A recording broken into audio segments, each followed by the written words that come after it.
Bienvenidas y bienvenidos a la Aula Disonante, el espacio donde la educación se encuentra con el metal.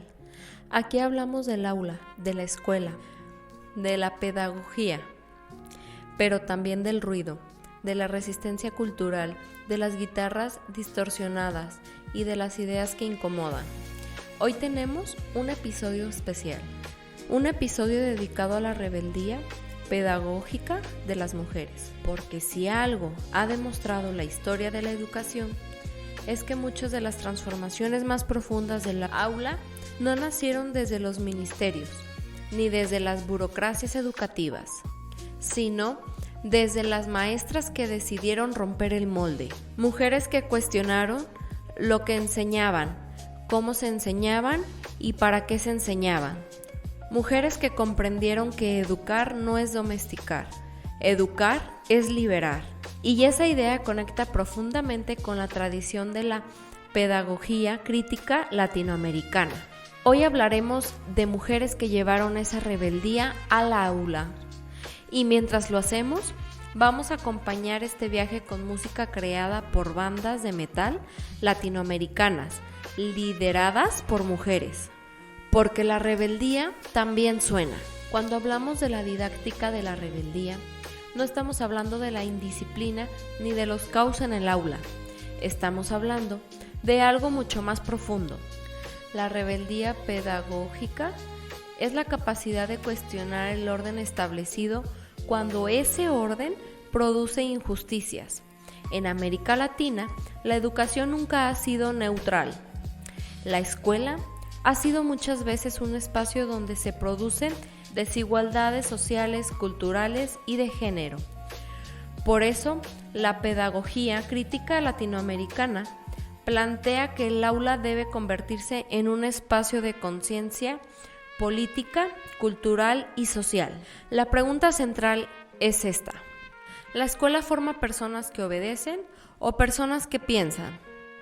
La rebeldía pedagógica empieza cuando una maestra decide que su clase no será un espacio de silencio, sino un espacio de preguntas.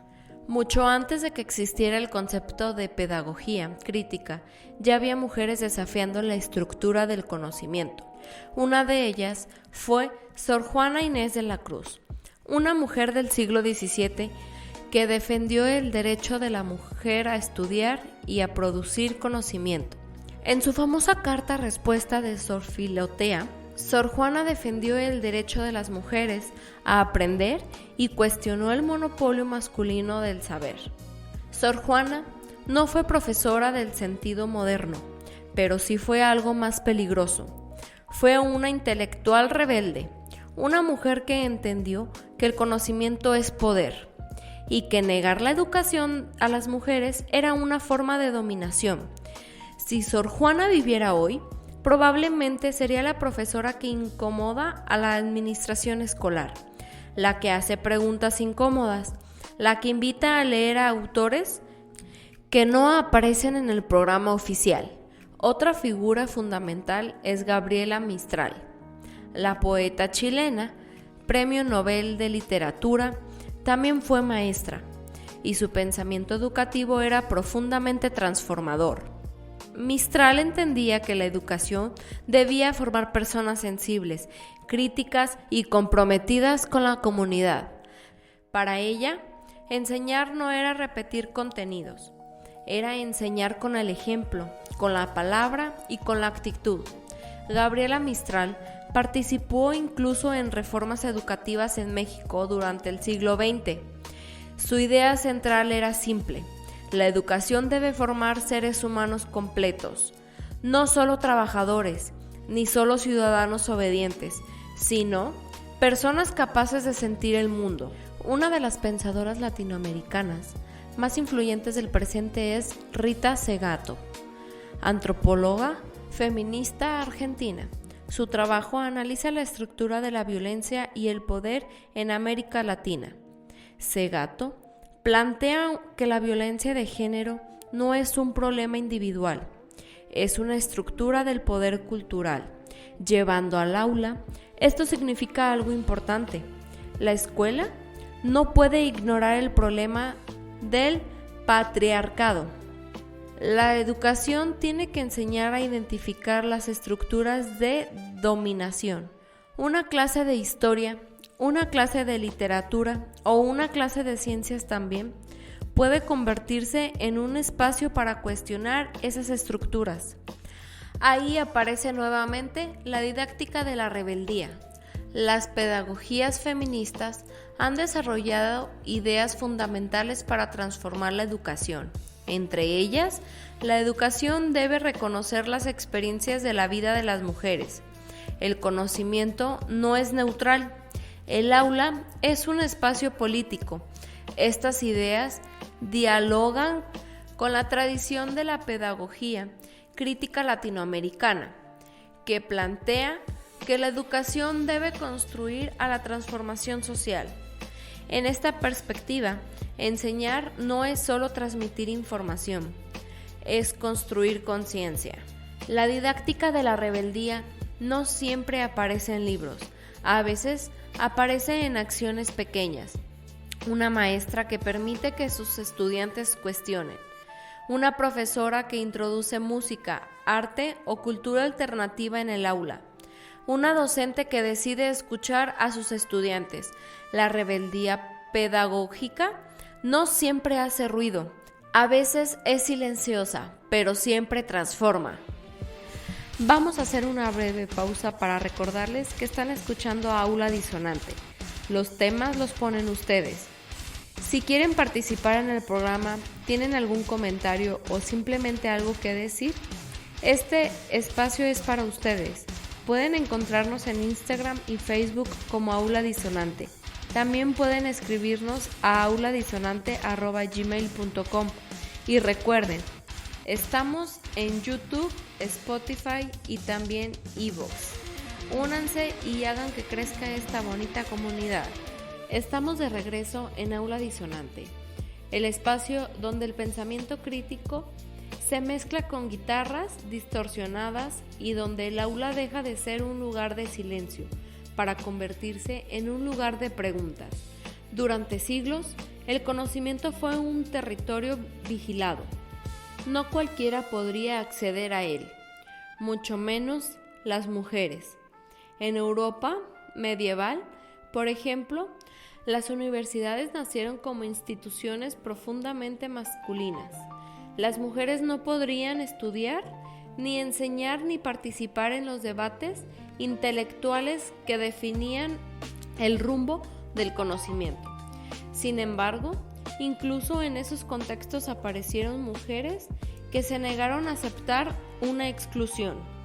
Una de ellas fue Hildegarda de Bingen, una figura extraordinaria del siglo XII. Hildegarda fue compositora, filósofa, médica, teóloga y escritora, pero también fue algo que resulta particularmente interesante desde la perspectiva educativa, una productora de conocimiento en un contexto donde las mujeres tenían prohibido hacerlo. Escribió tratados de medicina natural, reflexiones teológicas y composiciones musicales que hoy siguen siendo estudiadas. Su existencia demuestra algo fundamental. La estructura puede intentar limitar el conocimiento, pero nunca pueden detener completamente la curiosidad humana. La historia intelectual está llena de mujeres que cuestionaron lo que se consideraba incuestionable. Una de ellas fue Simone de Beauvoir, filósofa francesa, cuya obra El segundo sexo cambió para siempre la forma de entender la condición femenina en la sociedad moderna. Su frase más famosa sigue siendo profundamente perturbadora para el pensamiento tradicional. No se nace mujer, se llega a hacerlo. Con esa frase, Beauvoir planeaba algo revolucionario, que muchas de las diferencias que atribuimos de la naturaleza son en realidad construcciones culturales. Ese planteamiento no solo transformó el feminismo, También transformó la educación, porque si las identidades se construyen socialmente, entonces la educación tiene el papel fundamental en el proceso. El aula se convierte entonces en un espacio donde se produce estructuras o donde se cuestionan. Durante mucho tiempo, el heavy metal fue percibido como un territorio dominado por hombres. Los escenarios, las bandas, las portadas de discos y la industria musical producían estructuras de género bastante rígidas. Sin embargo, esa realidad comenzó a cambiar. En América Latina comenzaron a surgir bandas formadas por mujeres que no estaban interesadas en encajar en los moldes tradicionales de las escenas musicales.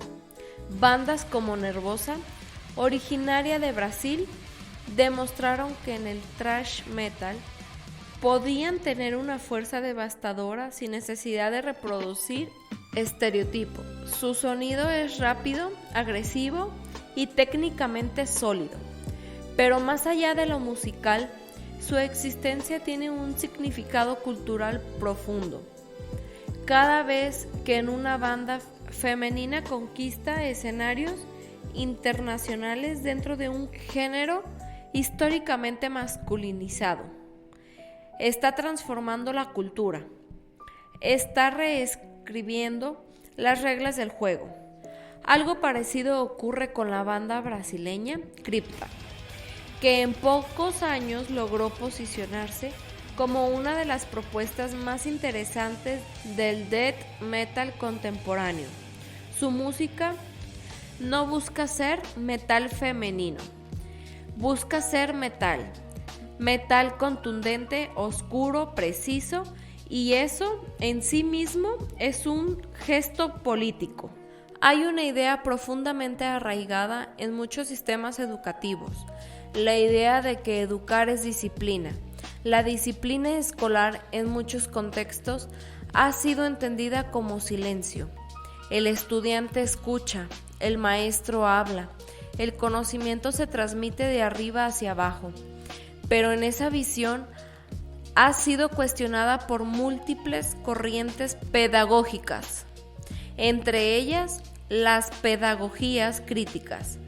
Estas corrientes plantean que la educación no debería formar sujetos obedientes, sino sujetos capaces de pensar por sí mismos. Y cuando hablamos de pensamiento crítico, inevitablemente hablamos de desobediencia intelectual. La capacidad de cuestionar lo que se hace presenta como verdad absoluta. La educación no ocurre únicamente dentro de las escuelas, también ocurre en la cultura, en la música, en la literatura, en el arte. Cada canción, cada libro y cada obra artística tiene el potencial de generar preguntas, y las preguntas son el motor del aprendizaje. Cuando una banda escribe letras sobre injusticia social, violencia estructural o desigualdad, está participando en un proceso educativo. Tal vez no es en el sentido tradicional, pero sí en un sentido cultural profundo. Está contribuyendo a la formación de conciencia. A lo largo de este episodio hemos recorrido múltiples historias de mujeres que pensaron, mujeres que escribieron, mujeres que investigaron, mujeres que lucharon y mujeres que hicieron ruido. Todas ellas comparten algo fundamental: no aceptamos el silencio como destino, y cada vez que alguien rompe el silencio, algo cambia. Cambia la cultura, cambia la historia, cambia la educación, porque enseñar no es repetir lo que ya sabemos. Enseñar también es cuestionar, enseñar también es incomodar, enseñar también es hacer ruido. Y cuando el aula se llena de preguntas, la educación deja de ser obediencia y se convierte en transformación. Esto fue Aula Disonante, donde el heavy metal y la educación no solo conviven, se potencian, Si este episodio especial te gustó, dale like y suscríbete. Síguenos en nuestras redes sociales en Instagram y Facebook, así como en YouTube y Spotify, y también iVoox.